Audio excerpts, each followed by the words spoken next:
Hello everyone, and welcome to episode 7 of Tenarium Tryinmorning Talk VNs. My name is Tryinmorning, and I am here with my co-host Tenarium.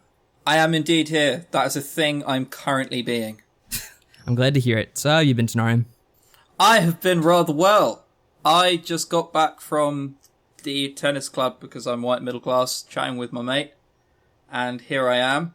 I thought we were going to start recording about an hour ago, but then you had something to do, and now we've just spent the last 40 minutes sort of like dicking around. Yeah, what always happens. So no kayaking for you?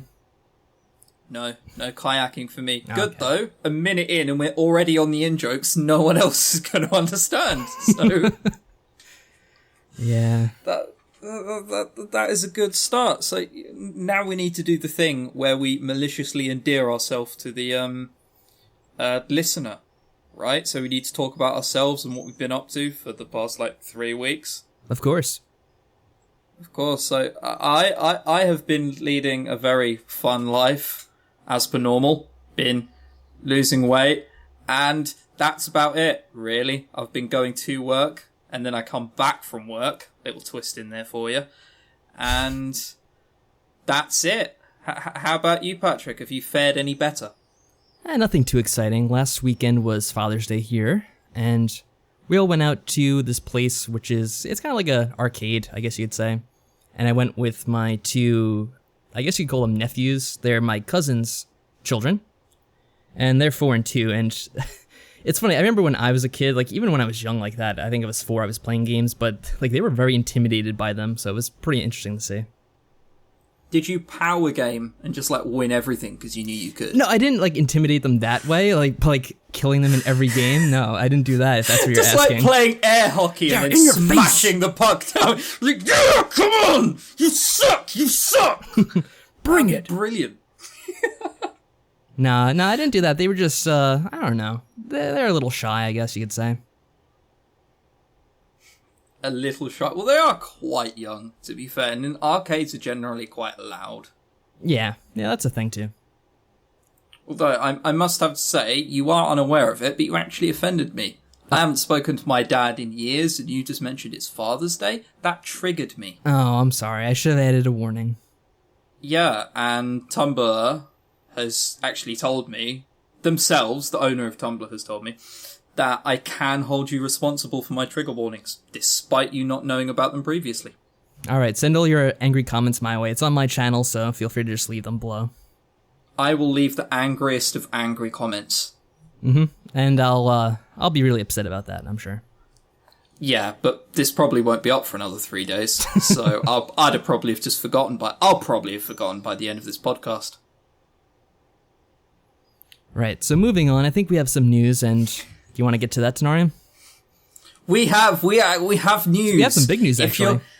We have some big news, actually. If you're hoping for serious visual novel news, might just want to skip to the games being covered. But there is really big news. Patrick was stalking someone in Lemma, and it turns out he lives only 20 minutes away from Ren'Py Tom. Indeed, yeah. So chances are you two have actually seen each other. Yeah, I'm sure that's how it works. At some point or another. Yeah, exactly. You've been in the supermarket and he was picking up some cheese from behind you and you were picking up some milk and you didn't know it was him, but you've probably seen each other at some point. Yeah, it's not too many people. Have you said publicly where you live? I've given a general idea. Maybe saying 20 minutes was a little too much, but I don't know. Who cares? Whatever. I can say the state, right? Sure, I've said the state before. I think I even said that I live on Long Island, so that's fine. Oh, okay, yeah, exactly. There's not too many people who live in New York, right? Not at all. So the chance of you actually seeing each other are quite high. And if he ever does anything to Ren'Py, we're not too okay with, you can just walk around there. Be like, mate, what are you doing? Yeah, that's exactly how it would go, I'm sure. Yeah, but the actual big news I wanted to talk about, gay people can now get married in the US. Go you. They're gonna so quickly find out why just marriage is a terrible idea. Yeah, I think they already have some idea. I mean, especially because in a number of states they could get married beforehand. And I guess I actually didn't know until Tenarium just told me because I haven't been checking Twitter or any of the news sources. But I guess, the federal government must have passed something. So, yeah, everyone can do it now. It was the US Supreme Court said, you can't actually stop them. There you go. And America's gone, hooray! And Fox News people have gone, oh, God. The moment we've been dreading. Yeah. Other people can do what we do. No. Yeah. Oh, no! And I was just telling you beforehand, a lot of people seem to be falling on the excuse of... I say a lot of people. I hate being general like that. I've seen people do it on Twitter. And the first time I saw this was like 3 years ago in France. And it was apparently a clever argument back then. I didn't understand, seemingly. But a lot of people going, oh, well, it's bad because now we have to like redefine what marriage means. I'm like, why are you offended on behalf of a dictionary? I'm sure the dictionary doesn't mind a few changes in the definition here or there. Yeah, I don't think it's going to get its feelings hurt on that one. Yeah, exactly. If you're a person who's using that excuse, oh, well, they shouldn't because it redefines marriage, just admit you hate gay people. It's so much easier. You'll find it liberating. Then go on a course to stop hating gay people, of course. But just, acceptance is the first stage of... That's not how that phrase goes. But, acceptance is in denial somewhere, isn't it? First stage of getting over denial or something? Yeah, something might be like the first stage of acceptance. There's denial, then there's acceptance. I don't know. Yeah, 5 basically, stages, acceptance, I don't care. Yeah, acceptance is the good thing. So, that's the thing. Also, visual novel news. The Lemma soft forum, there's been a thread going on about moderation. It's one of the bizarrest threads I've seen in a while. Basically, Tom's shown up and being like, it's my website. You can't talk about off-topic things. And then a load of people just went, well, I'm being too generic, must stop doing that. There's like 2 or 3 people going, oh, well, see, actually, you want this, but you're not having this. I think we should just close everything down. Because there's still like a games and anime thing there, which has been there since like 2003. But forgive me if I'm wrong, Patrick, but Tom owns the website, right? I don't actually know about that. I mean, you know more on that than I do. To be honest, He does. I think you stalk him more than I do. You're the one that found out where he lived. Only because it's in his profile on Lemmasoft. I was just reading the thread and I saw it. Sure, that's the excuse I'd make too. But basically, he does, right? So, I'm not too au fait with ownership laws, but I'm pretty sure if you own something, other people then can't tell you what to do in it. If I invite someone into my house, I put my feet up, and then that other person tells me, oh, well, you shouldn't put your feet up, really, should you? I'd tell them to go fuck off. Silly little Lemmasoft, though. It is, now they have sort of like an honest critique. Yeah, I noticed button. that. I have seen it get like a lot better. I'm not sure how long that's been around. It might have been around for years and just no one used it, but it has gotten a lot better, although it is, a lot of the time it is still just all cuddles and rainbows. As, well, I mean, I think that filters into our first game rather well, does it not? Would you say so? I guess you could. Yeah, all cuddles and happiness in a Lemmasoft critiquing of a game. Oh, and the critiquing? Yeah, I guess you could say that at least. Yeah, see? I'd say that segues nicely into the first game we've covered. It does. Which is green. So you're supposed to take over from me talking at some point. Alright, so let's begin this. Obviously, I wasn't looking forward to it, but... I can hear the dread in your voice already. Just listen to that. Just go back a little bit. And he goes, alright, let's just get this over with.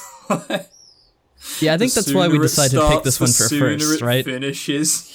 Yeah, this is why we decided to do this one first, and then the second one, that'll be lovely and positive and happiness and rainbows, but not this one. Alright, so the first game that we picked, and I think it was Tenarium that originally recommended it, was the Human Reignition project, which is on Kickstarter. I think it already got approved and everything, right? It's on It's on like everything, right? It's on Steam Greenlight as well. Yeah, because basically the people who made it were Alienworks, and they're being published through Sekai Project, because who isn't being published through Sekai Project at this point? And I don't quite understand what Sekai bring to the table, because you still have to go through Kickstarter for funding, and you get like a minuscule amount of money from them on the side, and you still have to go through Steam Greenlight anyway. I think that kind of defeats the point of being a publisher, doesn't it? Yeah, it's really confusing, and I don't quite understand it. I mean, I have to say, I'm not speaking out my arse here. I've spoken to several people who are being published through Sekai. I still don't get it. But shrug publicity, I guess. I mean, it probably is going to make it, if you're being published through Sekai, it probably makes your game like more sold. So, shrug. Right, so anyway, back to the game, and I'm going to try to be as neutral as I can on this. The game starts out with an opening, and I actually quite enjoyed it, I'll be honest. Where, you're a character, you don't really get to see yourself, but you're observing a building and people inside it, and he's thinking to himself, and from what you can gather, there's some kind of a assault being planned on this building. And he's talking about there's this plan in the works, he has to wait for the signal, and then once the signal happens, he can turn off the lights, and then something else is going to happen. This character that we don't get to see, he thinks about, oh, is she there? We don't know who she is, of course, at this point in the game. And he tries looking in, he sees some people who are ready to go and do whatever they're about to do. But he can't really make them out, so he feels bad. And eventually a flare goes off, and he kills the lights, and everything fades to black.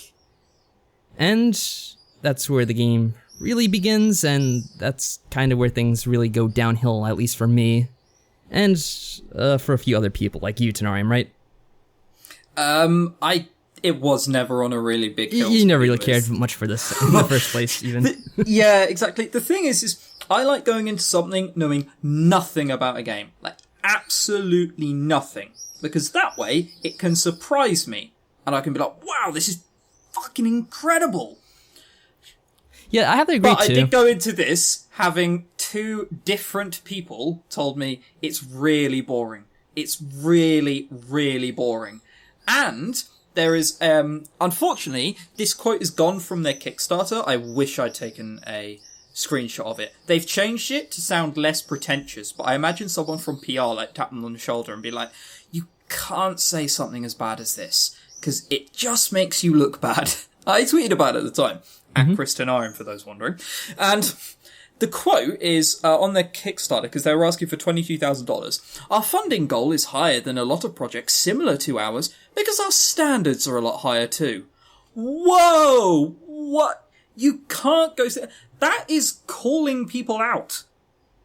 That is calling other people's games bad. You've just gone, yeah, well, actually we need more money because other people's standards are just too low. We're going to show you what, good standards are. Do you know what I found through my playthrough? What do you find, Tenarium? I found a light day with a dark filter over it.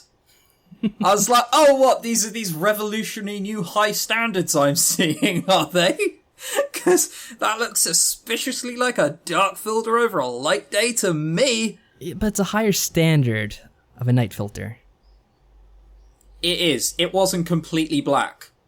So it was sort of like a charcoal-y kind of colour. Like if someone made charcoal transparent. That's what it was like. Yeah, and in addition to that, there were a couple of scenes, or CGs, I guess you'd call them, where the art wasn't exactly consistent with what you see in the normal character sprites as well, that problem. Oh boy, it wasn't, yeah. Technical issues aside, they're supposed to all be early 20s, right? Yeah, there's one character that's 18 and the rest are 2021. Not a fucking chance. Nope. No, they're not. This is a problem I've been called out on before, where people go, oh, come on, they could get away with being, 20. No, absolutely not a chance. Some of these people are, 14 in CGs, and then they get to the actual character sprite, they're not a day older than 13. You sleep with that, you're gonna get thrown into prison. they're way too young for their age. It's ridiculous just how young looking they are. And, for once, weirdly, the problem crosses over to the boy as well. Because the boy doesn't look his age. He doesn't look early 20s, where normally the guys look older because they have to be like, big muscle masses. And here, he just looks 16. Older than 13, granted. Still looks 16, though. That is the guy whose name I can't pronounce. I'm not even going to try to pronounce the full thing, but I'm just going to call him Kyo. So, that's for short. Let's call him Kyo from now on. Yeah, that's your character's best friend. Once the game begins, after that whole opening scene, you take over the role of this character named Ken, who I'm not sure if you actually get to see at any point. I can't recall if you do. No, I don't remember seeing him in my playthrough. Can I say, Patrick and I were chatting when I was playing this earlier, and he summed up the first 15 minutes of this game perfectly. Right? Mm-hmm. Ken is in shop. Ken took one step. Then another. Then another. He paused to readjust the bags of Chinese food he was carrying. Then he resumed. That is the whole 15 minutes. It's so painful in its padding. There is so much padding. Like, sure, you want to describe certain things happening. You don't have to take a character everywhere. I can assume certain things, right? If a character's left his job to go to a Chinese shop, food, whatever you want to call it, takeaway, thank you, Chinese takeaway, and then gets the food, if he reappears in the shop, I'm not going to be like, whoa, how the fuck did he get from the Chinese shop to the shop? I want answers. No, I'm going to assume he walked back. I don't need 10 tedious lines of how he walked there and he saw a stranger who was a bit, oh, no, not really going to speak to him, turned away and then shot off in a flash once the traffic light went. I don't care. There's so much padding in this game. Oh. Well, how else do you expect them to get to 500,000 words of text in this game? Yeah. On Kickstarter, it's 500,000 words. I do not doubt that for the whole project. This is a demo. Mm-hmm. It's a 3-hour demo, but absolutely no problem believing that whatsoever. If they can write as much padding, and I'm not going to call it garbage because it was okay written. It was just padding. Therefore really boring because you're like, okay, I just want the story to happen. I don't care about you walking back from somewhere really, really slowly. Yeah, pretty much. And for the most of this game, it's just a lot of little things happening, which are just character interactions and people traveling back and forth, like you mentioned. And it just, like, whatever happened in the beginning of the game, you'd get nowhere close to seeing how that is connected to what we see throughout the rest of the game. Yeah, the game is just very odd. I mean, obviously it's a demo, so they're not going to show the full thing, but still, you're slogging through 3 hours of gameplay, and you feel like nothing's really happened. Yeah, well, a demo is supposed to be their chance at, like, advertising at you, like, this is our game, and this is what we're going to do, and you just sort of, like, action pack it, right? This wasn't that. It was drawn out, it was padded, it was really bad. Shall I just let you take over and you can tell everyone? Because I got like halfway through and had to just leave. Yeah, I mean, you actually got all the way through. I could go into the details, but it's what you've seen already is pretty much what plays out throughout the rest of the game. You meet other characters as the game progresses. Like, it starts off with you as Ken and Caillou inside the convenience store you work at, and basically, for I don't know how long, it's like 30 minutes, you just dick around in the store, like talking about, oh, the expired milk, oh, this, we have to replace this, oh, our boss is gonna come and see us, oh, I'm gonna go watch TV, and it's just like, who wants to watch two characters just working at a dead-end store that, you know, gets no customers just dicking around? It's not exactly riveting content. I think you can agree with me on that. Yeah, exactly. Thing is, like, I've thought about this before because someone once said, oh, well, actually, I really like padding because you get to see a side of a character you haven't seen before. But then I'm just like, well, no, because, like, I sort of tried to think of things offhand. What do I like, which there's almost just like no plot to it whatsoever. It's just a couple people dicking around. Pretty much. And then I was like, well, what? But then I was like, well, okay. What do I like who's done that? And have you ever seen MASH, the movie? No, I did not. Okay. Well, that is them just dicking around for 2 hours. There is no plot in that whatsoever. Do you know what MASH is? I might have to enlighten viewers. You can enlighten the viewers because I'm sure a lot of people don't know that. Yeah, basically I'm pretty sure it's set during the Vietnam War. And or Korean. It's about soldiers. I'm not sure. One of those. I thought it was the Vietnamese one. I might be wrong. I could be wrong too. Look, you've been in a lot of wars recently, alright? Of course, it's hard to keep track of all of them. But, yeah, you, of course, because you're responsible for Americans. And yeah, it's about soldiers stationed over abroad and what they do, and I think most of them like surgeons, the two main ones. I think like Donald Sutherland's in it. I think he's the main character. But basically, in the film, it's just them dicking around. They play like American football. And they realise that one guy on the other team is much better, so they have to they get a knocky out a syringe thingy and just knock him out. Right? And then they're like playing golf somewhere else. I'm just trying to think what else happens in that film. It's been a very long time since I've seen it. But yeah, basically, it's just them dicking around and there's no plot whatsoever. But I was just like, well, that's funny. And even when something isn't happening, something is still happening. Where padding, nothing's happening. Someone's writing this to just make something longer. It's not always written with that intention in mind, but nothing's happening whilst the padding is going on. And in things like MASH the movie, at least something is going on where there's seemingly nothing going on. If you know what I mean. It's sort of a stretched out analogy, this. So, this is why this game is just full of bad padding. It's just, Yeah, I would agree there.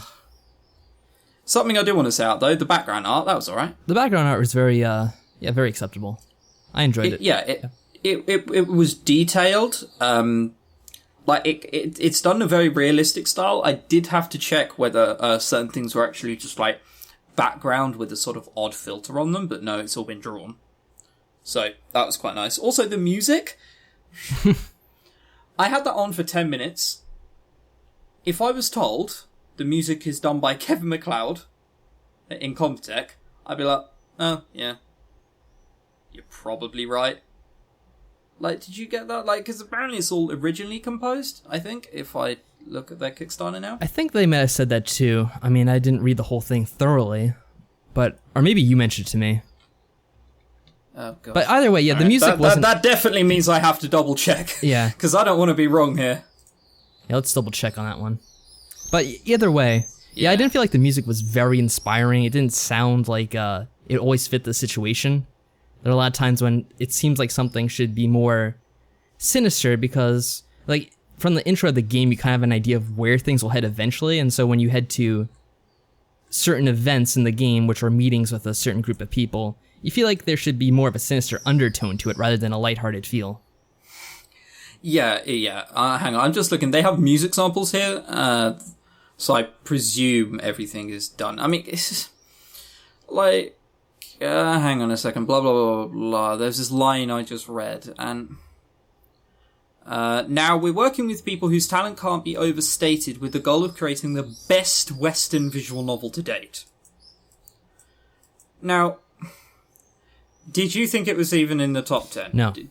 I don't even have to wait for you to finish that now. Yeah. I didn't either. It's just... Well, if you set boring. out to do something like this, I think you're pretty much guaranteed to fail. If you're going out and you're saying, I'm going to make the best visual novel ever, more than likely you're going to fail with that kind of attitude. Yeah, exactly. Look at John Romero and Daikatana. Yeah. that didn't end well, and Daikatana was shit. Like, it is a demo, you have to bear that in mind, but demos are supposed to hook you and be like, oh god, this is really exciting, and it wasn't. It was just 3 hours of nonsense, pretty much. I mean, did you even get into the plot? I think we probably have to speak about the plot. Yeah, okay, let's get to the plot. That way people have some idea of what this game's about. So we mentioned the intro where there's that kind of sinister thing going on. You're Ken, you're working with your friend Caillou in the store. Stuff happens, you meet his friend/girlfriend. And this girl, Setsuna, she invites Ken, and I guess she already invited Caillou, to this... It's like this conference being held by some man who says that technology is destroying human society by changing the ways we interact with each other, or something like that. So the three of you go to this... Well, actually, it's not the three at first. What happens initially is that she and Caillou go to one of the meetings, and it's Ken's day off at work, and his boss calls him saying, oh, Caillou didn't show up at the store, he didn't open up, do you know where he is? And Ken agrees to go look for him, because he knows he's at the conference, and he knows where this is. So... I guess I should add this even though it's a bit of a non sequitur. For some reason, Ken's on a drug trip when this is going on. And yeah, that was another thing I almost forgot to mention. He randomly does drugs. Like, it adds absolutely nothing to the story. He just does drugs. Yeah, they don't have any indication whether this is important. I'm guessing not, but I could be wrong. So either way, he's on some drug trip. He goes to the meeting, and he's kind of like all hazy. He's hallucinating, I think they say. And eventually, he goes into the room where this is being held, and he listens to a bit of what this guy's saying. It's this old man named Kojo. And Kojo's going on about the ills of technology and how it's changing human relationships, blah, blah, blah, blah. Your character doesn't really understand what's going on because he's still high on whatever he's on. I think they called it ambrosidone, which I'm pretty sure that's made up. Ambrosidone. Yeah, without delving too far into my personal life, I grew up in a place in Spain as of 10 years old where drugs were very normal, right? Where even like the nerdy group at school did weed without blinking an eye or thinking about it. But so I don't mind them being in games at all, right? It was just bizarrely done. I randomly copied and pasted a text over to you this morning. I was just like, wait, what? What's he doing? Because the first time he takes drugs, he just swills them back and then passes out. And there doesn't always have to be a point for everything. But at least a vague one would be nice. Not just, oh yeah, well, he's a drug taker because, shrug shoulders. YOLO, I guess? Like, it was bizarre. Yeah, so on with the story. So from there, he also meets this other girl who's at the meeting named Senri, who says that she thinks everything Kojo said is bullshit. But for whatever reason, she decided to go, and she's like, oh, I'm going to keep going, just so I can prove him wrong. Which... and then decides not to say anything and looks at her phone throughout the whole meeting. Pretty much, yeah. So that doesn't make a lot of sense. Eventually, you catch up with your friend again, and it's pretty funny because you go back to your the store where you work at. Sorry, can I just interrupt you there? Go ahead. You know this very, very short description that Patrick's just given? Yeah, very short. Right? Unfortunately, yeah, I keep interrupting you, but everything you said in the story so far, 3 or 4 minutes? Yeah, everything takes 10 times as long as I'm actually explaining it, because there's so much... Yeah, padding. We're now an hour and a half in. Oh, Jesus. Like... Just to where Patrick's got at the moment, we're now an hour and a half in. That's how long and drawn out this game is. Actually, I have to say, because you didn't play the full thing, there's much more than that. I would say we're only about an hour in at this point. An hour in? Oh yeah, I guess I did like keep stopping and so on. But yeah, I pretty much stopped at this point because I was like, me playing is just gonna make me more angry. This game has nothing going for it. But you keep playing on because you're a fucking trooper like that. Yeah, pretty much. So, yeah, you return to your place of work, and the boss you have is... Like, the way your character and Kyo describes them, it sounds like this guy's gonna be a real asshole, but pretty much every time, like, you or Caillou does something wrong, he's just like, oh, okay, whatever, I'll give you a second chance. He's like the most lax boss ever. But it's like, oh, he's such an asshole. He doesn't look like he should be a boss of a supermarket. He looks like, someone who is a head of an organized crime syndicate. Yeah, pretty much. He looks doesn't very look Italian. like a yeah, you know Diaz in Grand Theft Auto Vice City. Did you ever play that? Yeah, I That's what he looks like. Yeah, it's really funny. But, yeah, the boss is very forgiving, and they describe him as an asshole. I just thought that was rather odd. But back to, like, the main story, which involves, obviously, technology and this guy, Kojo. Eventually, because I'm going to skip a whole bunch of stuff, eventually I have a second meeting with the group. And this is at the point where you're actually introduced to everyone else, and you realize, oh my god, there's a whole bunch of other characters involved. I mean, obviously, if you check the Kickstarter page, you know that, but after this point, you're introduced to, like, 5 other characters, and you're like, oh my god, we're going to have to go through all none of these. None of whose names I remembered. I got up to after this scene. Mm-hmm. So, yeah, I think I did get about an hour and a half in. Yeah, I mean, there's Hitomi, who you've met before. She works at the Chinese restaurant. She's the one I described earlier as being 14 in a CG and then just immediately drops to 12. But she's supposed to be 18. And one look at one of her sprites is like, no chance. Absolutely no chance. Yeah, Setsuna, who's Kayu's girlfriend / friend with benefits. I don't know what the deal with that is. They never explain it fully. Get with the 21st century. It's probably friends with benefits. I guess Have you got something to say against that? No, of course not. Good. But I think Kayu describes himself as a lone wolf on the prowl at some point, and oh my god, that's just the cheesiest thing I've ever heard. Yeah. Anyone who describes himself as a lone wolf on the prowl is probably someone you don't want to ever. It's the kind of thing Alan Partridge would come out with. Ugh. There's Senri, who's that girl that you met who was cynical and said basically she doesn't believe anything, but she still goes to the meetings regardless and just dicks around on her phone the whole time. Yeah, she has, she's doing a degree in robotics, is her story. So she thinks that technology is this big benefit to everyone. But one of her second, like, default sprite animation to go to, it looks like she's bored, but doing doggy. Yeah, I thought that was accurate. Shit, you know, yeah, There'll be a photo up really at this time. bad. Oh Christ, we're putting in photos now? Yeah, I have been doing that anyway. I don't know about you. Oh god, I might have to up my production goals if this is the case. And I've just been putting 1 or 2 pictures up for every game. Oh, you're making me do more work. And to quickly round it out, there's Yukino, because these last ones aren't important at all. There's Yukino, who's a shy girl with glasses, Aya, who's a girl with a red ponytail, and Shion, who has pink hair, because we need one of those, of course.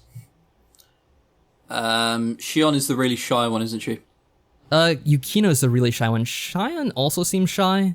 There's 2 shy ones. There's just too many to keep track of. We need to overlap They this. needed 2! Yeah. No, they're all stereotypes, I hasten to add. Setsuna is the outrageously outgoing one.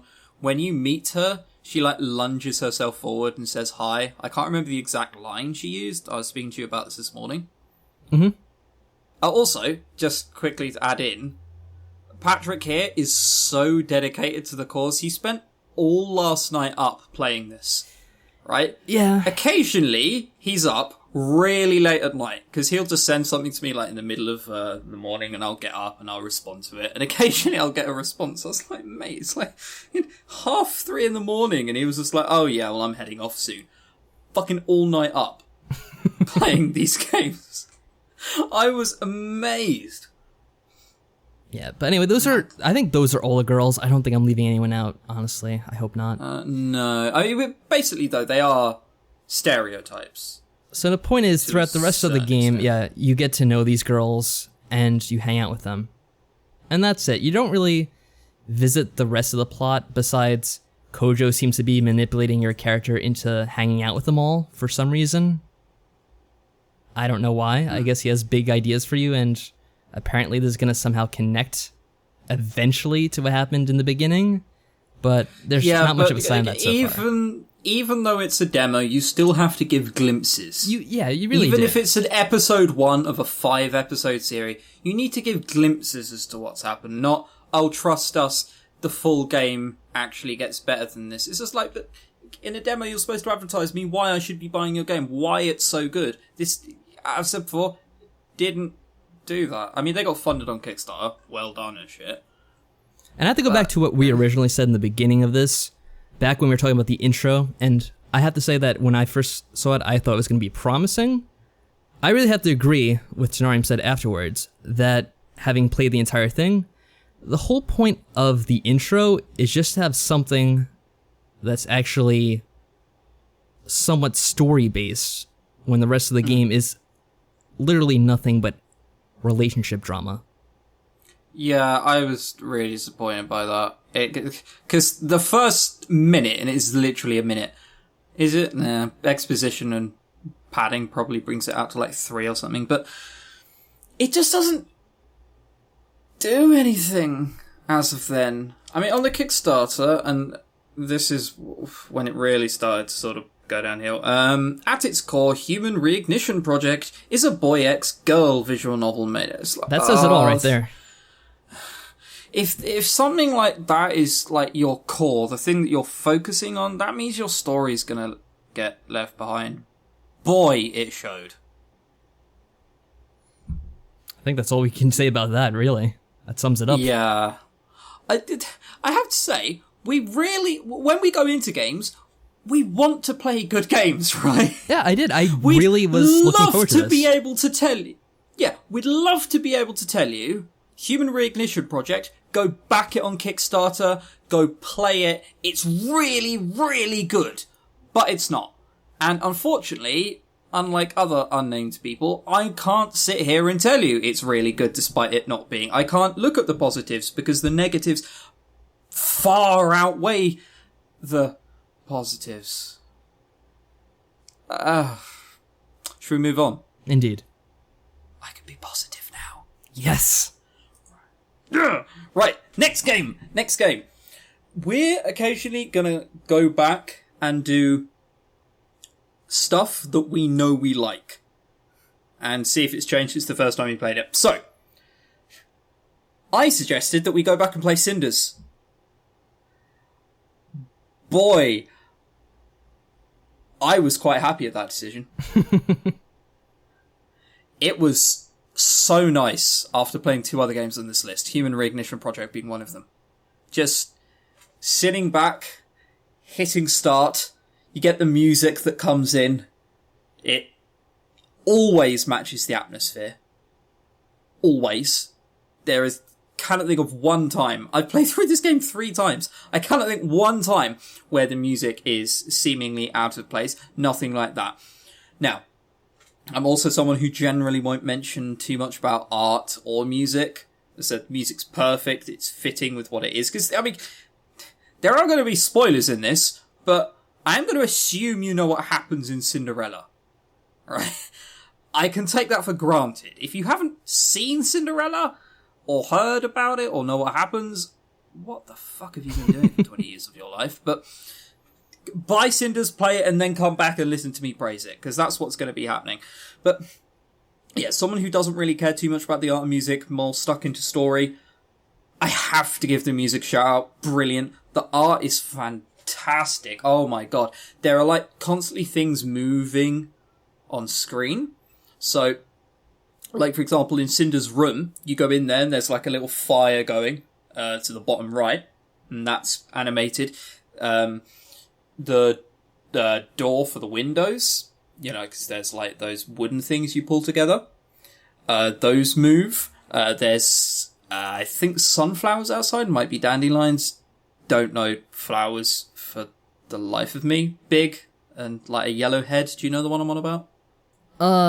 Sunflower? Yeah, I think that's what it is, right? Yeah, either a sunflower or a dandelion. I don't know. I'm terrible with plants. They're really boring. It's great if you're studying botany, that's fine. To me, really boring. But, like, the sunflowers outside, they sort of sway slowly. And even like, in like, the main room, you have lights coming in from the window, and no dark filters over light days in this fucking thing. No. Completely redrawn to match the night, but during day as the sunlight comes in, you can see all the like the little sun specks sort of float around and the sun rays sort of slowly move and so on. Absolutely gorgeous, like drop dead gorgeous. It's not an anime style, it's just really, really well done. I don't mind if something is done in an anime style, I just, yeah, as I said, appreciate things which are really well done, and this is really, really well done. So it's by Moacube, And just for amusing sake, I'm going to try and pronounce all of their Polish names, because they're Polish. So we have Tom Grotchowiak. He's the person, he's sort of like the lead head person from what I can tell. He's the one I've spoken to on Twitter a few times, which I think means we're best friends. Something like that. Yeah, once you send back and forth 5 tweets, it doesn't matter how long this time's been over, it means you're best friends. So I think that's how that works. Next one, this has got a J after a C, for fuck's sake. What is it? Polish sodding names. Why can't they just have something which is pronounceable? Grashana Zielinska, she's the artist. Oh, I couldn't recommend her art enough. It's beautiful. Kate Kluggy, Kate Kluge, Kate Klug, whatever. Herbert Sabecki and Agnieszka Mulak. Probably butchered all of that, if I'm honest.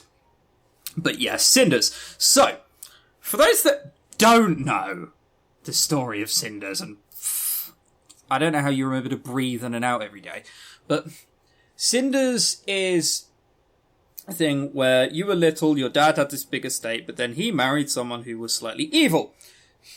And then your dad dies, and your 2 stepsisters are given priority, and you're more or less treated as a servant in your own home. Now, the real Cinderella happens when, the real one this is, the prince throws a big ball to see who gets married, and then the stepsisters want to get married to him, but you show up in a lovely ball and gown and glass slippers, glass high heels, can't remember what it was. And then the prince comes back and then the shoe fits you perfectly. Not as much like that. There is a ball. You are treated like a servant, but you can do other things. You can't just fucking run away for all it matters. I won't say what I did. I will say buy it. I will stress that over several times through this. Buy it. But the way I played it first time, you can find this on my channel.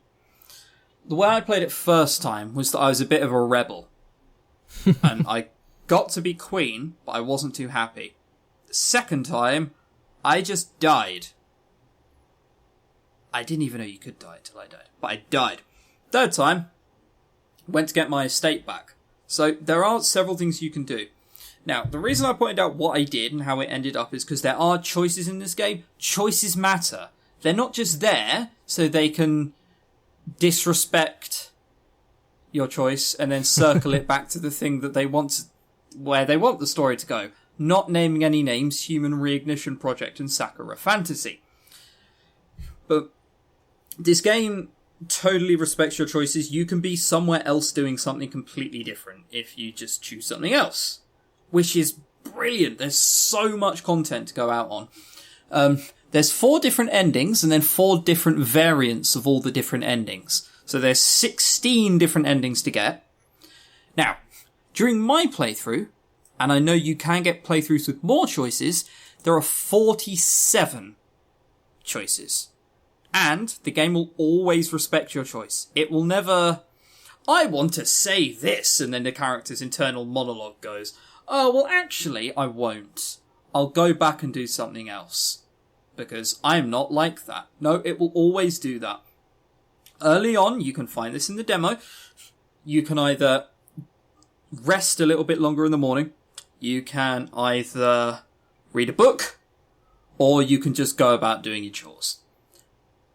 That will matter, and that will change how your character goes in, and how characters react to you, and then they see you. And later on, it gets even more and more story changing. In my playthrough, there were 47 choices. That's a lot of choices. I wrote down every single one I did. And then just counted them up here. May have been using a walkthrough for half of it, so it's easier to copy and paste too. But, just so I wanted something done. I wanted to get to ending I hadn't got to before.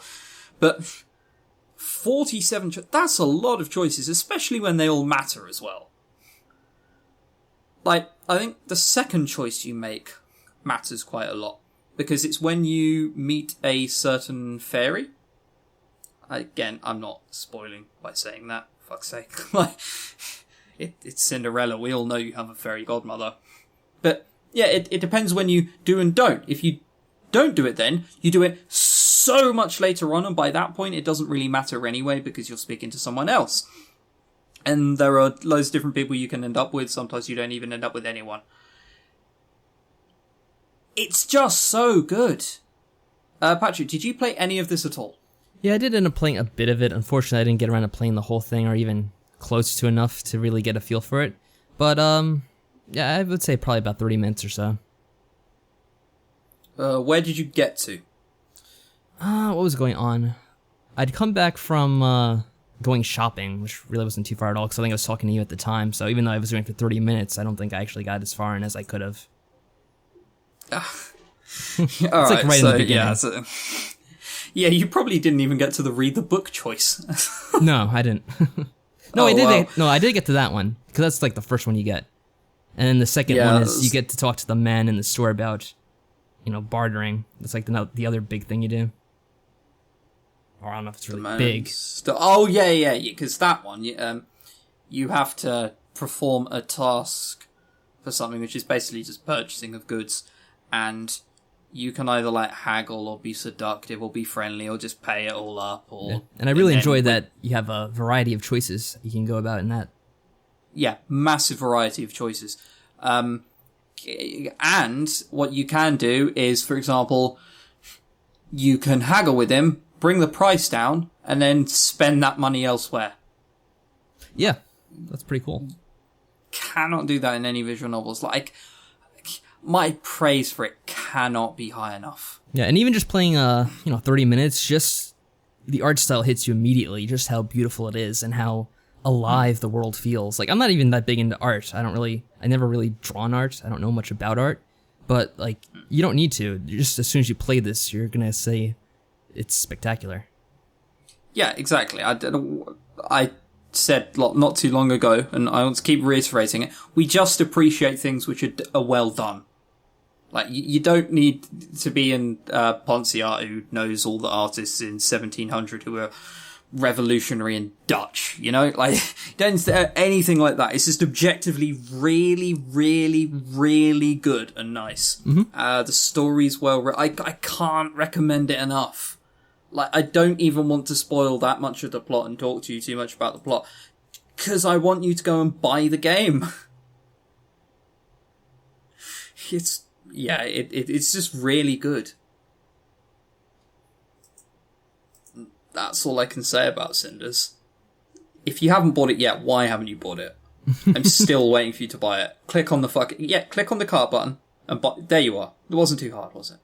Oh, by the way, Cinders, forgot to mention, I skipped through a lot of the text that I'd already seen before, which accounted for a lot of the game. My playthrough, when I was reading the bits that I hadn't yet read, was... Hang on, should we double check this?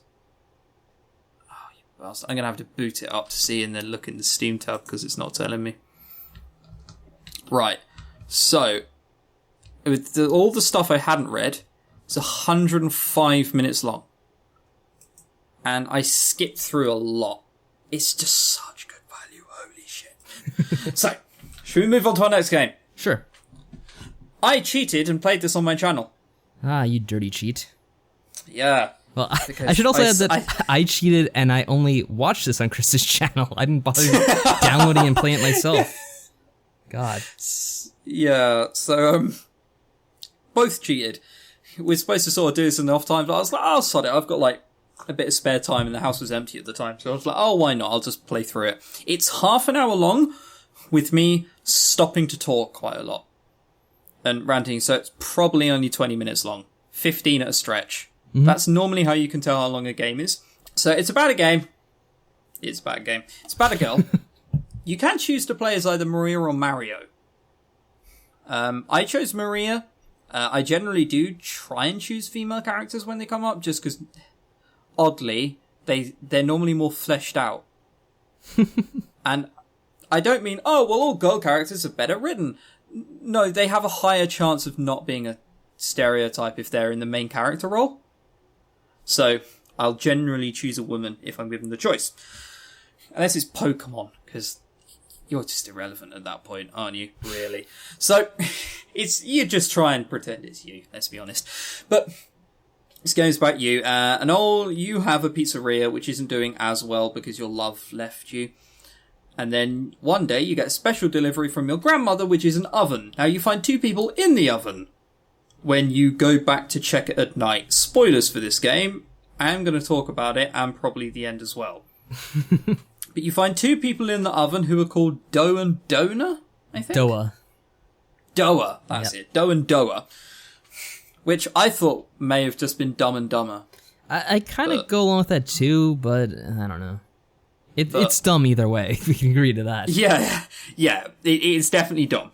So, after randomly deciding after a minute that it's actually completely fine that 2 random people are in your shop, you decide to hire them and they can live upstairs. This is how people get killed. This is how human trafficking works, I think. Yeah, this is how human trafficking works. So, and then once you can get up, you can, like, dress them up. I have so little care for dressing up anyone. In anything. Yeah, especially when the game only lasts 10 minutes after that anyway. Yeah. So I dressed them up like as much of a child as I could, just hideously. And there's this excruciating line. Because after that, you go down and they start serving everyone. An angry customer comes up and says, this is way too much. Fucking is $21.80 for a pizza. That's absolutely ridiculous. $21. It's in New York City. There's a ton of pizza places around. Yeah, exactly. But just for those who don't know how much that is in other currencies, that's like 14 quid. About 16, 17 euros. So, like, that's the figure which hits me more. 16, 17 euros for a pizza. I remember when I first came to Spain, right? You could get a really lovely done margarita, and obviously inflation rises the price of this, but you could get a lovely, perfectly done pizza for a £5, and they were really good. Now you're probably looking at something like more 8, 9 euros, so with a game trying to tell me, this pizza is 16 to 17 euros, you're like, how much? And this is assuming the man ate a whole pizza pie by himself, and not just like a slice or 2. Yeah, exactly. Well, nah, I don't know about that. I can eat whole pizzas by myself. See? But then again, there is a reason I'm trying to lose weight now, so I probably couldn't anymore. Other currencies to include as well. That's probably like 100 Australian dollars and probably a couple billion Zimbabwean dollars as well.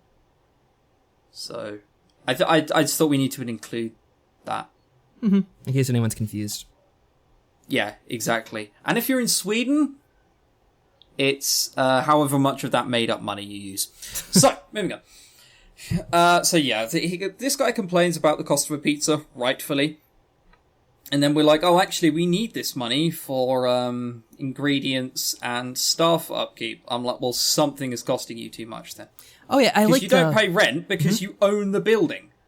Like, I have no idea what is so expensive in your place. Like, how much are you paying the waiters? Are you paying them like $8,000 a month?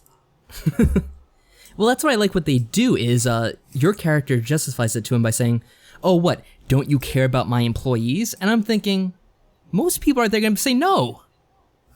Like, the average person, and we're talking about in New York City, they're going to be like, no, I'm not going to pay $21 so you can pay your employees whatever. I'm sorry, but no. They're almost definitely being paid like $8,000 a month. Like, it's ridiculous. There's no normal way. They're getting how much was it that McDonald's people wanted to be paid? I don't know. When that whole protest thing was going on, was that like $15 an hour? It might have been something like that. Yeah, I don't pay much attention to this kind of thing. Mental, because I have a vague understanding of how economics works, and you can't just randomly give everyone working for you that low down that much of a pay rise. Oh, but they do it in Sweden. Yeah, they've gradually gotten to that point. Like, that's the difference. They didn't just randomly go, you know what, fuck it, we're just going to pay everyone 60% more. Like, excuse me? But, yeah. That aside, So it then goes on a little bit, and there's this absurd line. Do you remember what it was? Because I don't. Are you talking about liking. When they finally confess their love for each other? They say something like, that's the one. I think your character says it first. She's like, oh, it's because I like you. And then the other character's like, I like you too. And then they're like, oh, well, we're in love now. Oh, yeah. That's how it goes. She's like, oh, thanks for sticking up for me. Oh, it's because I like you. And then she goes red and goes, oh, I like you too. And, yeah, it was sigh-worthy. It was cringe-worthy. Isn't that how you ended the episode, with one giant sigh? Probably. It was something like that. It saved getting angry, if I'm honest. It's been way too much of that in my playthroughs recently. But, yeah, just pretty bad. The voice acting, also. Same visual novel problem as always. Everyone sounds exactly the same. Every female voice actor has to do this, I'm a 17-year-old whiny person. I had forgotten about the voice acting. Oh, it was dreadful. That was terrible. Yeah. I lost it during my playthrough. There was this one moment where I, full on, head on desk, couldn't stop laughing. Because I turned the voice acting on. 8 people worked on this game. When? I don't know. Did we mention who the developers of this game are? Oh yeah, that's something I forgot to mention as well. Seraphim Entertainment. They were the fantastic people behind Seduce Me. And that other game we played that I don't even remember the name. The babysitting one? Yeah. What was it called? We just did it like 3 weeks ago or whatever. My Teacher, right? My Teacher. That was it. Yeah. Oh, God. They might go on to make fantastic games. I really do hope they go on to make really fantastic games. Yeah, we should add that we don't have some kind of vendetta against them. We just haven't enjoyed one of their games yet. A vendetta against anyone, right? We love everyone. We can just disagree with what people are doing. Mm-hmm. And yeah, we haven't liked any of their games so far. But the voice acting. Oh, just thinking about it. So, one of them, I turned it on quite early. So the first thing I do in playthroughs is turn voice acting off. Dreadful in English visual novels. And I was like, oh, you know what? Go on. We'll just put a line through. And it was the typical 17-year-old whiny English visual novel voice, which everyone auditions in. Right? I've heard auditions, I think I've said this on previous episodes as well, that I went through voice auditions with a game developer, and there were 5 or 6, because this is the top tier talent. And he was sighing and going, fuck, I have to give money to one of these people. That all sounded the same. Even if it was, there was a specific one, 40-year-old woman. Everyone still put on their 17-year-old whiny teenage. It's like, do you not look at the descriptions for the characters before you audition? Do you just immediately do your whiny 17-year-old sort of voice and hope the same? I was like, oh, God, whatever. It's just so samey, blah, blah, blah, right? But then, I was like, okay, later on, turn voice acting off, turn it back on. I was like, okay, let's see what these two people sound like speaking to one another. They were different voice actors. I shit you not. Different voice actors, fucking same voice. I had to check that it was definitely 2 different voice actors. Apparently so. Just, voice acting in English visual novels. It's not in a good place. Who plays these visual novels with voice acting on? Someone must, because it keeps being put in. But who does this? Do you know? I play them only because it's easier for me to not wear out my voice when I'm doing one. Alright, there is that. I just bear the burden of having a shit voice half the time. Just, really bad. The backgrounds are just photos with filters over them.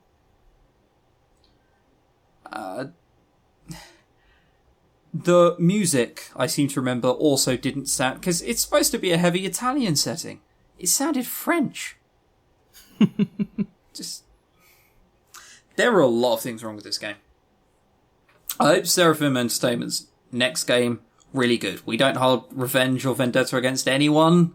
We hope that every game is good. Unfortunately, a lot aren't. Mm-hmm. Boy, just... I hope I don't have to play another game like Pizz'Amore. Should we move on to the next game? Yeah, because it gets even better from here, doesn't it? It gets even better. Did I mention, by the way, Pizz'Amore? 8 people worked on that. Did I mention that? Yeah, just maybe. Okay, 8 people worked on that. I still don't know how. Alright, well, speaking of a game that we know only 2 or 3 people worked on. Yep, the next game we did was Sakura Fantasy. Oh boy. Chris is still in the process of playing it, right? Yeah, and then you cheated. I cheated. I did again. I didn't buy the game myself. I just watched playthroughs on YouTube because, hey, honestly, am I going to miss out on anything? Well, JP was very insistent on getting me a key. So that's how I got my copy. Yeah, that's how I started out. I was watching Chris's videos, and then, of course, since he didn't finish, I just had to watch someone else's, so that's how it went about. And basically, I mean, we're not even going to really comment that much on the story itself because... chuckle here. Now, Chief put something, Katsuji, he's the head of IDHAS Studios, right? Or IDHAS, or whatever. Bit of trivia, do you know what IDHAS Studio stands for? You told me before, and I've forgotten. It stands for I Don't Have a Studio Studios. Oh, so witty. But he put, why do all people assume that fan service games don't have a plot? It's because when you're looking at most people, they've been exposed to very few, and that's probably the Sakura series, right? He has this game upcoming at the moment called Order of Ataxium, and that's a lot of comments for it. Oh, I didn't realise Wing Cloud were making a new game. You know, that sort of stuff. So, you know, just talk about the game and try and talk about the plot, and you'll see what I mean about why that stereotype is in place. Alright, so let's start with Sakura Fantasy and what happens in it. So it starts off, and you're taking the role of this character named Raylan, who is training in this kind of knight warrior program under this woman named Kira. Who's intimidating the intimidating instructor Kira, who can't show her emotions and yeah, that stuff. Yeah, you can get an idea of what but kind of... then regularly does, lets you have a day off course. because you have a nightmare. Imagine a boss that nice. Like, not nice. Nice is definitely the wrong word for it. Dumb. Just like, oh... Imagine if I called my boss up, so like, hi, Steve. Hi, mate. Yeah. Yeah, I'm well. Quick thing, mate. I had a nightmare last night. Could I not come in? Yeah, okay. That's what I thought you were going to say. Like, how absurd would that be? It's ridiculous. It is. It's kind of like the same thing that happened in Human Reignition, because the boss did the same thing where the characters wouldn't show up to work, and he's just like, oh, whatever. Just do better next time. I guess that's a theme for this episode. So yeah, she's training these warriors because she wants them to be hardened and ready for what's to come. Those aren't puns, by the way. I honestly didn't mean that as a pun. I'm sure. So yeah, she's doing a lot of training, and these characters also have special abilities. Raylan, she can do Farsight, which is she can telepathically project herself and see things in other rooms and places. You'll never guess what she uses that for, listeners. Yeah, I wonder how this could possibly work itself out. Yeah, but it's part of the serious plot. Uh-huh. So, of course, the thing she mostly uses this on is spying on other women who are showering, bathing, getting dressed, that kind of thing. And then is incredibly offended every time someone else accuses her of it. True. She's even in her internal monologue is along the lines of, oh, I can't believe they think that of me. It's just like, but you were doing it. Like, we were doing it, and I didn't have the choice to say no 5 minutes ago, and now you're offended that someone dares suggest it? It's ridiculous, because obviously she's guilty of doing it, and I don't understand. I guess she just doesn't want to take the blame. I guess that's why her character's irresponsible, and she needs to be hardened by Kira to be a true warrior, or whatever she's trying to claim to be. But, I mean, these scenes go on for quite a while. You'll agree with me there, that it's just her And these other two people, Kira and the other one's Gwyn, right? The other person that's a trainee.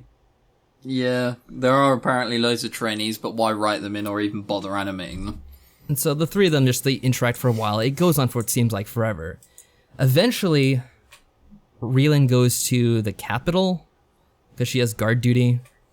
And there she ends up meeting the Empress. But she doesn't know she's the Empress at the time. Remember they're only just training outside of the capital. Mm-hmm. So she still can come back and perv on everyone. Oh, and of course, yeah, it works that way, the telepathic ability. She can always spy and get a look. There's a particular scene when she is supposed to be a guard at the council chamber, and then she just projects herself into... Was that the bathing scene? I think it was. Yeah. You've also skipped a bit. Oh, yeah, I'm sure I did. Right. You've been to university, right? Mm-hmm. Yeah. So, have you ever stayed in a university dorm? I haven't had to stay in one myself, but yeah, I know what they are like. Okay, anyway. yeah. For the sake of this question, just say you have. Sure. Okay, sweet. So, you're living with several other people, because you all, sleep in the same room. Just imagine that. Right. So, you've got the day off university, and a few people are just outside. Right? How do you kick back? Do you, A, just chill, probably put your laptop on your lap, headphones in, watch a series, play a few games, whatever, or do you get completely naked and start reading a book?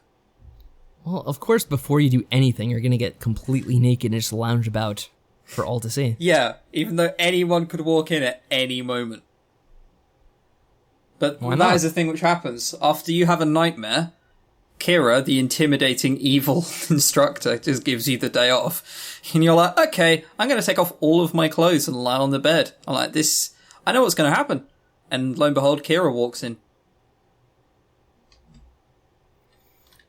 Yes. But yeah, do you want to keep talking to me about the plot? Yes, the plot. So you end up meeting the Empress, although you don't know she's the Empress the first time you meet her. But eventually you find out that, oh, the person I met was the Empress. Oh my goodness, amazing. I'm not going to get into every single scene that we see in this game because I kind of want to wrap this up a little bit quickly.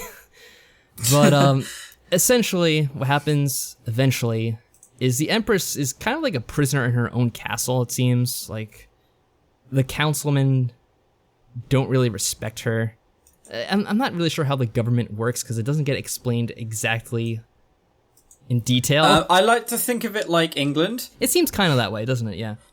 Where, if you don't know, basically they have a government, who are the council, and then you have the monarchy, which would be the Empress, and the government decide everything, and the monarchy pretends they matter. Yes.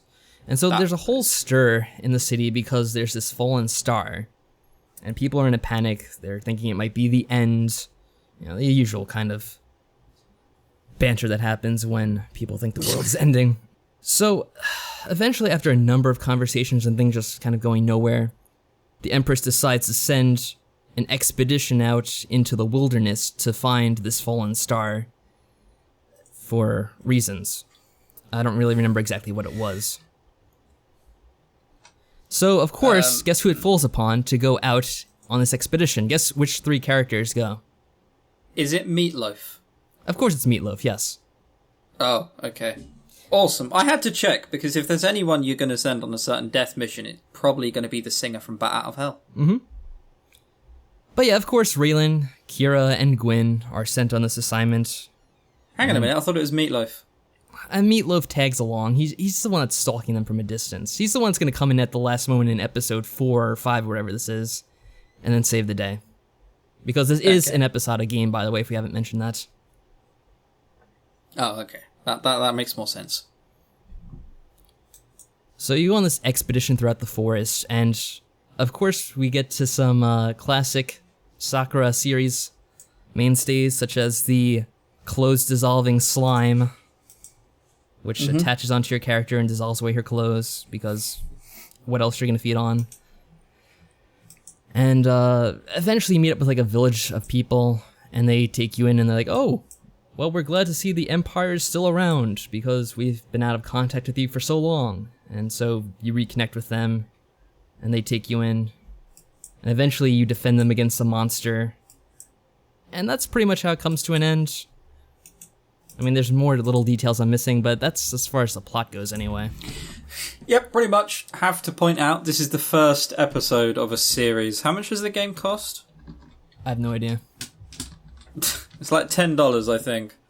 Right? Yeah, fuck's sake, I'm gonna have to check now.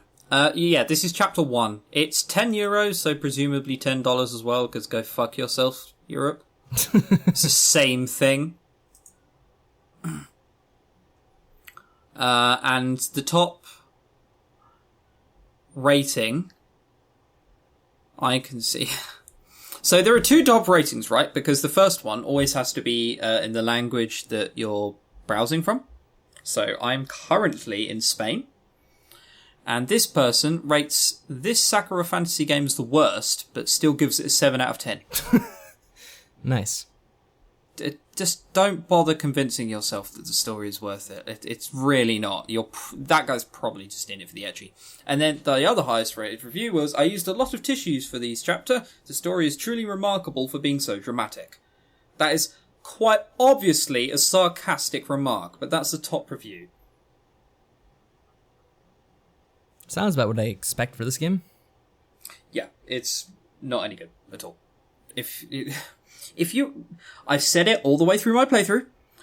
If you want porn, look it up online. Yeah, I think that's what we really have to kind of talk about, because obviously people are going to say, well, the point isn't the plot, it's the art. And you know what I mean by art, right? So let's comment on that for a bit. What is the point? Because you basically get a few stills, which don't show much in detail. Like, you never get to nipples, obviously. That's a no-no on Steam. Yeah, you get, basically, I think someone said this. Did I say this? I might have said this. What you get is a scene of someone bathing, and awkward text which just says, oh, they rubbed clay on themselves and it felt so good, and it was so silky smooth feeling, and it was great. And pretty much what it said. It was pretty bad. Who would find this? I don't know. Who gets off on this? I just don't understand.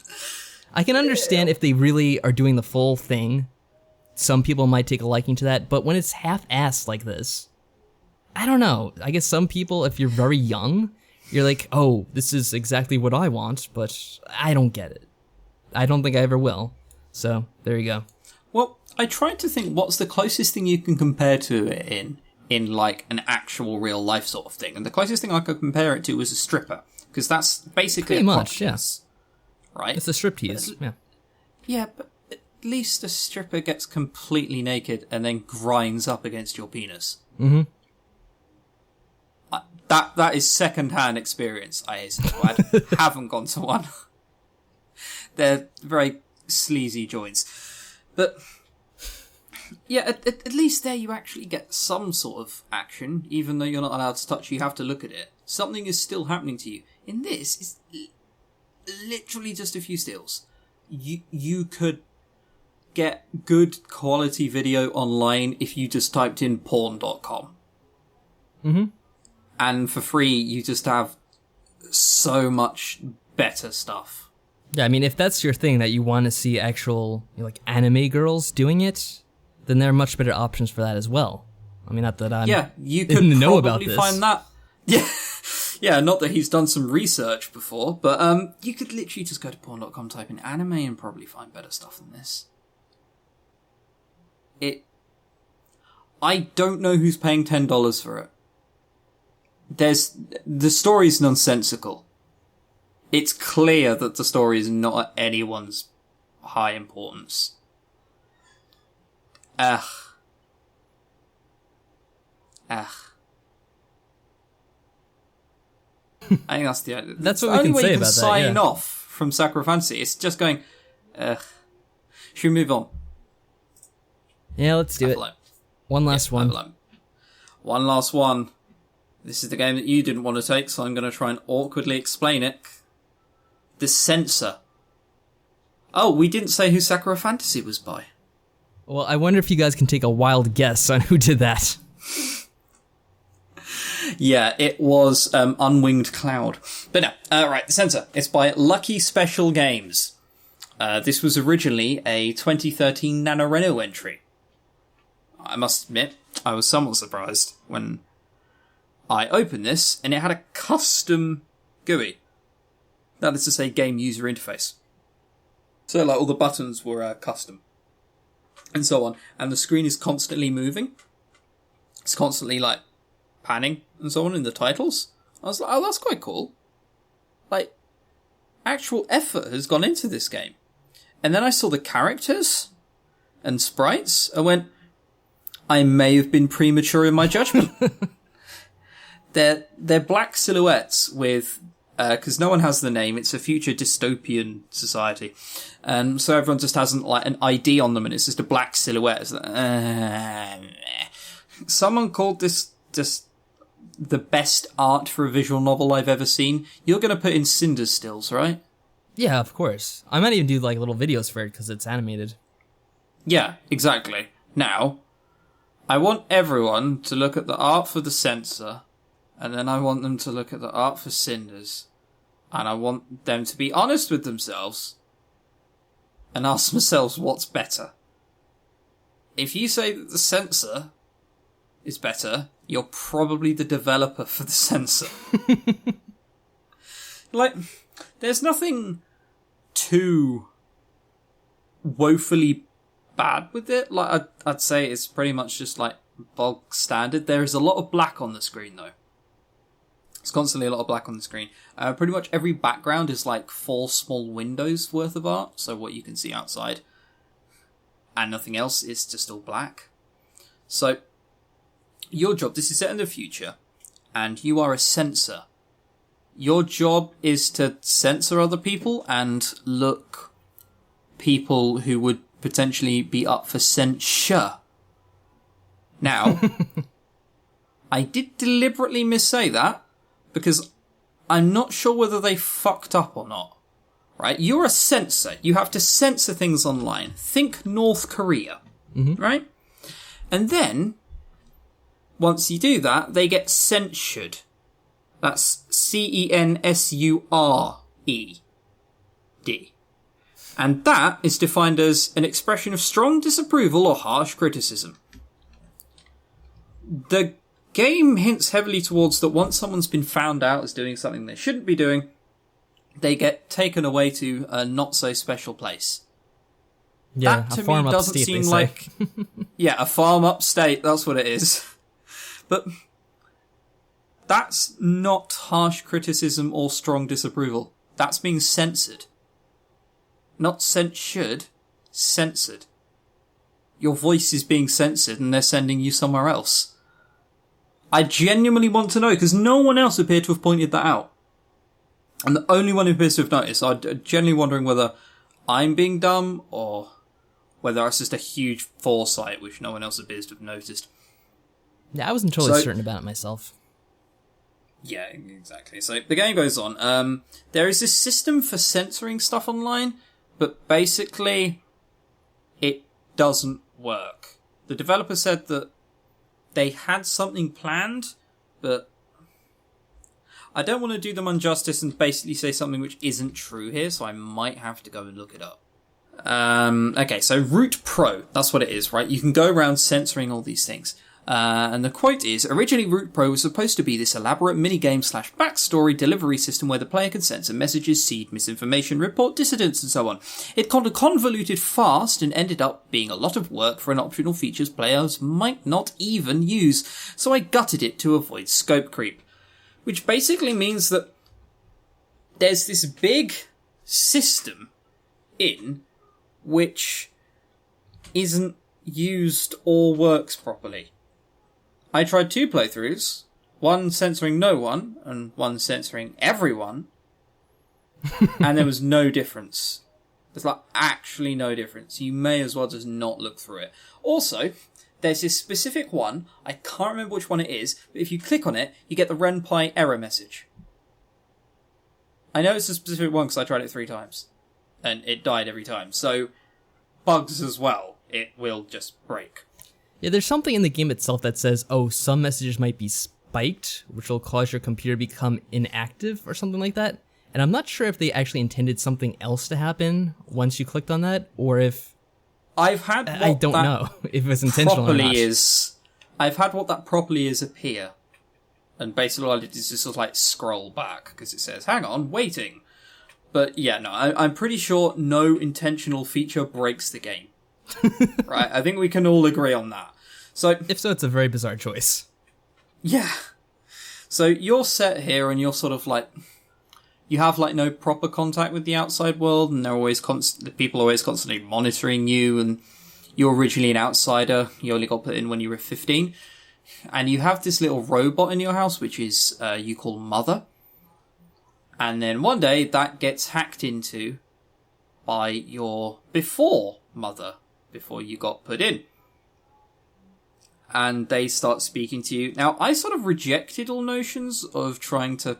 Because basically they want to lead a revolution against this sort of, nanny police state. But I was reluctant. Because I was like, well, I mean, I don't have any freedom. But I do have a luxurious life. I'm either free, poor, hungry, and cold, or not free, but very, very well fed, constantly perfect, right? Air conditioning, the temperature in my room can be whatever, whenever I want. And, you can go out and then just sort of like just have lunch with everyone because money appears to not be an issue. So I was against it, and therefore the end didn't really make that much sense in the end, because the whole censoring minigame is nothing. So it's just 3 days of speaking to people. And I ignored, and they're like, oh yeah, well, you should totally go to this person and then say the word legume, because that's the password. And I'm like... No. Like, I'm in dreamland here, aren't I? And yeah, in the end, they... Do you want to try and explain it? Because you did a lot better job than I did explaining it. At the end, something happens where you find out, and, I mean... Let's just go with spoilers here, because, I mean, honestly, there's not that much to this game. It's pretty short. Aside from all the stupid censoring stuff, which kind of takes up time and isn't really necessary to begin with. What happens towards the end is you find out the person that was claiming to be your biological mother is actually your biological sister. So your mother died, your sister took over, and she has a vendetta against you because she sees you as a traitor. So she tries to get you to do this stuff for her, and she still says, oh, you can still come back if you do this for me. So you still get the option to agree to help her, or to basically report her to your computer mother. And if you report her to the computer mother, what happens is the computer mother says something like, okay, I'm gonna need to get some more information from you, but thanks for your help.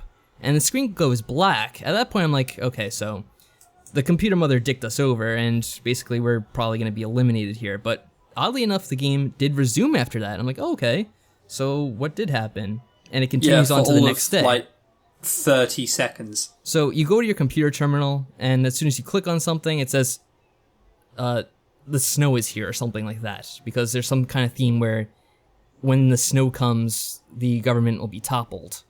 So you find out the system's been hacked, the rebels are breaking into the city or whatever you're at, and they're taking over. They're shooting everyone. You have the option to run and try to get away. And I'm not sure if you die or not. It may depend, because I think there are different endings. I think it's left open, but I died in mine, certainly. And I also need to point out, earlier on, there are choices. But they all pretty much say the same thing. Yeah, and when I tried helping the rebels, it seemed like the same thing happened pretty much. Like, I got the same option to... What is it? To help the rebels, and then the computer was asking me questions on what had just happened. I forget exactly what happens, but I feel like it was pretty similar. Yeah, the system gets hacked regardless, I think. Unless, I mean, they do say there's different endings in this, now I'm reading the thread. but I didn't see them all, so I can't really say for sure. Yeah, it's very short. One of the main features is this Root Pro thing where you can go around censoring thing. It changes nothing, so it's pretty irrelevant. And I'd say it's like subpar. I think that's fair, wouldn't you? That's very fair. Yeah, I there are people on Lemmasoft absolutely praising this game. They love it. So I thought I was in for something alright. I sort of walked away and went, huh? Really? That was it? Yeah, overall it's very underwhelming. Yeah, that has been my response to a lot of this week's. Just, Oh well. At least we got to talk about Cinders. That's very true. And that was a great game, even though I still have yet to play it completely. Hey, maybe I'll do a playthrough on YouTube. So, shameless self-promotion. It's not self-promotion or shameless if this episode is going up on your channel. Yeah, that's true, but yeah, we do have some of your audience flowing over into this, so I guess I could kind of work it in somehow. Oh yeah, we have massive, audience. Massive overlap as well, too. Yeah, we have massive overlaps. I've seen your comment section when I go to reply to the comments in this video. It's like, hang on a minute. I know all of you. Do you have a name, by the way, for people who watch you? No, I've never given them a name. I think we joked around about this last time. You need to give them a name. I know. Whoever can think of a name, you'll get 5 internet points. So, go you. All of the internet points. That is a lot. Mm-hmm. Alright. I think we should start wrapping up this episode because you said all we can about the Censor. Pretty much, yeah. We said all we could about most of these games. I mean, geez, I think we talked forever about human Reignition at least, so... We did talk an awful lot about that. We're an hour and a half, apparently. We always manage to stretch these things out, probably much longer than they should be. Indeed. Alright, well, have we got anything that we can say we're playing next week? Or are we doing that all after the show? We don't, do we? Yeah, usually we say something like, oh, we're going to decide in advance, that way we can announce it ahead of time, but we never seem to, do we? I don't think I have anything in mind. Do you? We lie every time that happens, much, yeah. Basically. So anyway, at some point we'll decide what we're going to play next, and hopefully we can do it in 2 weeks rather than 3, like we did this time. Mm-hmm. And that'll be on Chris's channel, which, as always, if you haven't subscribed to not yet, why not? Because we say this every time. I will find you and I will gut you. Exactly. That's what we said last time too. Except there's reverse maybe. Whatever. Yeah, and now there are 300 people underground. That's all I'm saying. Alright, thanks everyone. Thank you very much, everyone, for listening. This is the bit I have to sound sincere, and I'm not very good at being sincere. So, yeah, thank you, everyone, for listening to us ramble for an hour and a half. I hope you enjoyed it. I'm going to rush to the toilet straight after this. I'm sure you'll all be glad to know. It turns out that drinking, 3 litres of water before starting a podcast is a bad idea. Probably so. Exactly. Well, I'll see you all on my channel in 2 weeks from now. Alright, take care, guys. Have fun. Bye!